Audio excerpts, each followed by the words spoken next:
Vamos ver agora uma aplicação importante da regra da cadeia. Antes de mais nada, vamos relembrar aqui rapidamente os dois casos que nós temos da regra da cadeia, né? Então, no primeiro caso, você tem uma função f de duas variáveis e uma curva, né, gama de t, dada por x de t, y de t. Então, você faz a composição, né? Lembra que a regra da cadeia é a derivação da função composta, né? Então, da f composta com a gama de t, tá? Que é basicamente a f de x de t, y de t. Essa é uma função de uma única variável, né? Já que x depende de t, y depende de t, então g depende de t. Portanto, a regra da cadeia, no primeiro caso, diz que a derivada de g de t é igual a você fazer a derivação da f em relação à variável x, enquanto você pensa a função como uma função que depende apenas das variáveis x e y, vezes a derivada da x em relação a t. X é uma função de uma única variável, né? Então eu vou usar o símbolo de função de uma única variável, dx dt. Mas acontece que quando eu fiz a composta, a t também aparece como variável de y, né? Então eu preciso considerar a derivação com relação a y e a derivada de y em relação a t. Tá? Então essa é a regra da cadeia para o nosso primeiro caso, tá? Em que eu estou fazendo a composição de uma função com uma outra função que depende de uma única variável. O segundo caso da regra da cadeia, a gente considera f de xy, né? Aqui é uma função de duas variáveis, só que agora a minha variável x, ela é uma função que depende de duas variáveis também, né? E a minha y também. Então, y de uv. Então, agora, quando eu faço a minha composta, o meu resultado não é mais uma função de uma variável, mas é uma função de duas variáveis. Agora, de u e v, né? X de uv e y de uv. Tá? Então, o que eu tenho aqui são funções de duas variáveis, portanto, o resultado também é uma função de duas variáveis. Então, se eu quero obter as derivadas da g, eu quero obter as derivadas parciais da g. Então, derivando g em função de u, equivale a você derivar essa função em relação a u. U aparece tanto em x quanto em y. Então, por isso eu tenho a derivada da f em relação a x, vezes a derivada da x em relação a u. Só que x agora é de duas variáveis, então eu vou usar o símbolo de derivada parcial com relação a u, mais a derivada da f em relação a y, vezes a derivada da y com relação a u. Tá? Bom, a outra vai ser semelhante, né? Só que agora a gente vai fazer em relação a v. Então, eu tenho a derivada em relação a v, vai ser a derivada da f em relação à primeira. Novamente, v aparece nas duas, né? Então, derivada de x em relação a v, mais a derivada da f em relação a y, vezes a derivada da y em relação a v. Esses são os dois casos da minha regra da cadeia. Nessa aula de hoje, o que a gente vai ver é o caso da derivação de funções definidas implicitamente.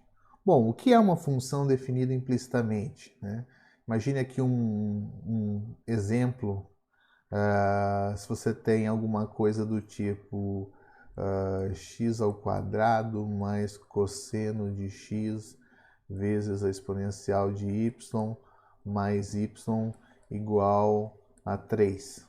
Pronto, você pode pensar que essa função y aqui, ela pode ser isolada em função de x. No caso aqui eu nem consigo isolar ela, né? Mas ela pode imaginar que isso aqui define uma função. Para cada x eu vou encontrar o y correspondente que satisfaz essa equação. Então isso aqui vai me definir uma função implícita, uma função, né, y igual a y de x. Tá? Ou seja, o que a gente pode ter aqui são vários casos, né? O primeiro caso é justamente o que descreve essa situação, né? Então, o caso 1, o que a gente vai analisar é uma função f de x, y de x, igual a 0. Tá?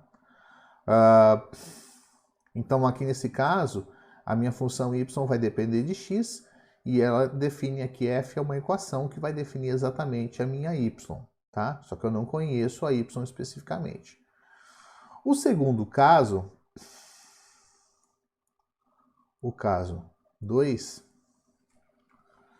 é quando você tem agora uma função, observe que essa função que é definida implicitamente é uma função de uma variável.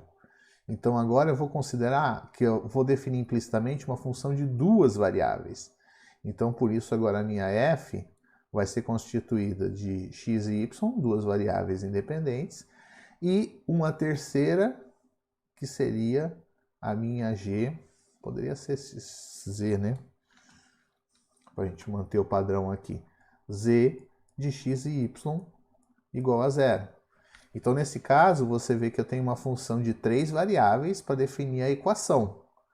Mas a minha função, que é a função implícita, ela tem 2 variáveis. E o caso 3, que a gente vai analisar nessa aula de hoje, é quando a minha função agora é uma função vetorial, né?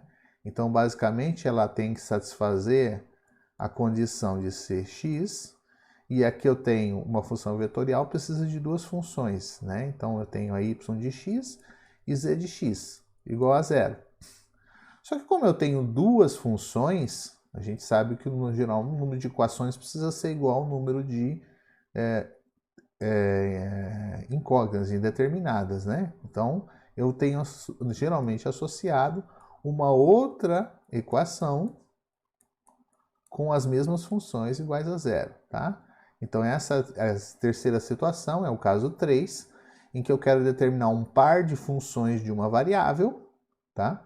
Sendo que para isso eu preciso de duas funções. Claro, você pode ir aumentando essas situações, né? Você pode pensar um caso aqui em que você tem uma função de 3 variáveis, mas aí vai ser muito semelhante, não vai mudar absolutamente nada, tá? E a mesma situação aqui para baixo, tá bom? Então esses casos vão formar os casos bases para o nosso estudo de funções definidas implicitamente.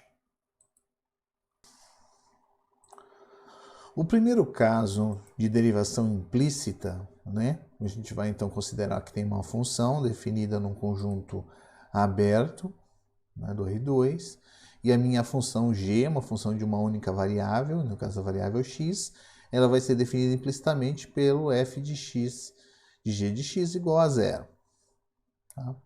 Bom, a ideia é que se a função é diferenciável no conjunto A, então essa função composta aqui é diferenciável, e isso aqui é uma função de uma variável. Portanto, a gente pode derivar isso usando o primeiro caso da regra da cadeia, né? Então, a derivada desse lado tem que ser igual à derivada desse lado. Então, a derivada desse lado em relação a x é a derivada parcial da f em relação a x, vezes a derivada de x em relação a x, que é 1, mais a derivada parcial de f em relação a y, que é a segunda variável da função, vezes a derivada do y, que é o g, em relação a x. Então, é o g', tá? A derivada de g, igual a derivada de 0, que é 0. Portanto, a derivada de g, eu posso isolar esse termo aqui, vai ser igual a menos esse cara dividido por este, desde que esta derivada no ponto em que eu estou calculando, que é o g, é o x, g de x, seja diferente de zero. Observe que isso aqui não tem que ser satisfeito para todo x, y, mas somente no ponto g, g de x correspondente à função, tá? Isso é igual a zero. Então, você vê que a gente conseguiu expressar aqui, nesse termo, exatamente a derivada da função g, desde que a função g exista, tá? O teorema vai garantir para nós que localmente essa função existe. Uma outra forma de abordar esse primeiro caso é considerar que, em vez de você ter a derivada, a função implicitamente definida na segunda variável da f, eu posso ter a função definida implicitamente na primeira variável da f, o h de y, né? Vou chamar aqui de h para diferenciar do nosso g anterior. Então, eu tenho h de y e y. Novamente, eu posso aplicar a regra da cadeia, já que a função é diferenciável, e eu tenho que a derivada da f em relação a x vezes a derivada da h em relação a y, né? Que é h em y. Depois a derivada da f em relação à segunda variável, que é y, vezes a derivada da y em relação a y, que é a própria variável, que é 1. Novamente, isolando esse termo, eu tenho que a derivada da minha h vai ser menos a derivada da f sobre a derivada da y, dividido pela derivada da f sobre a derivada da x, desde que a derivada da x no ponto hy, y seja diferente de zero. Tá? Bom, isso que a gente mostrou pode ser então estabelecido com o seguinte teorema. Esse teorema, na verdade, é um pouquinho mais forte do que a gente mostrou, né? Por quê? A gente vai ver isso. Ele garante a existência da função implícita. Então, se eu tiver uma função de duas variáveis que seja de classe C1, o que é ser de classe C1 mesmo? É você ter as derivadas parciais, e as derivadas parciais são contínuas, tá? No conjunto A. E eu tenho um ponto x0, y0, pertencente a A, tal que f de x0, y0 é zero.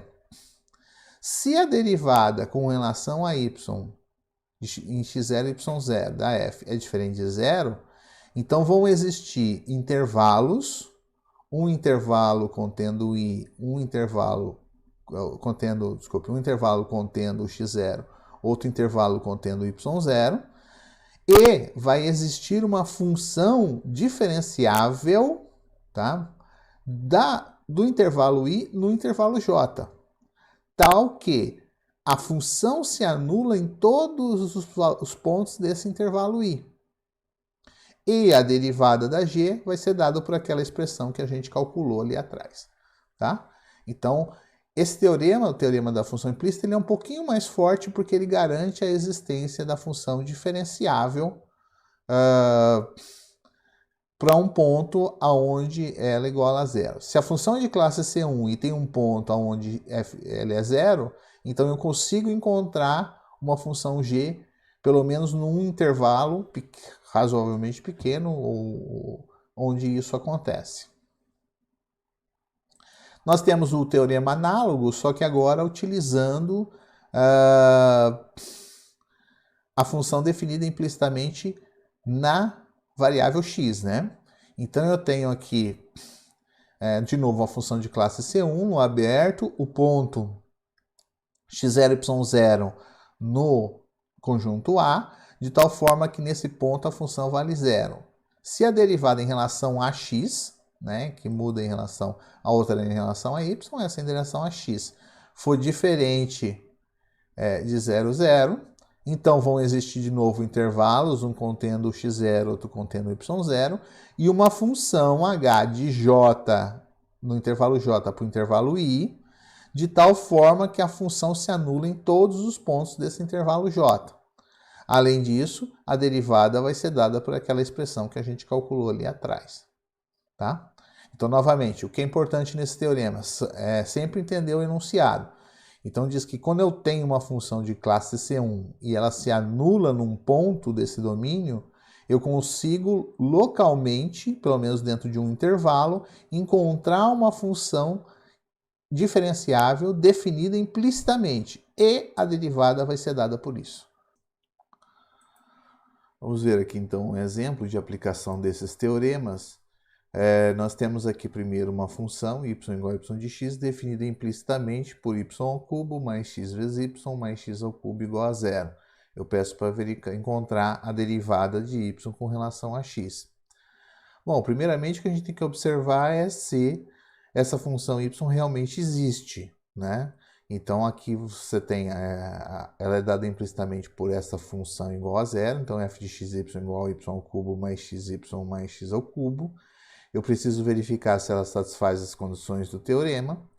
Nesse caso, a gente observa primeiro que as derivadas parciais existem e são contínuas, já que são um polinômio, né? Uma função polinomial, e as derivadas também são funções polinomiais, então é de classe C1. Além disso, a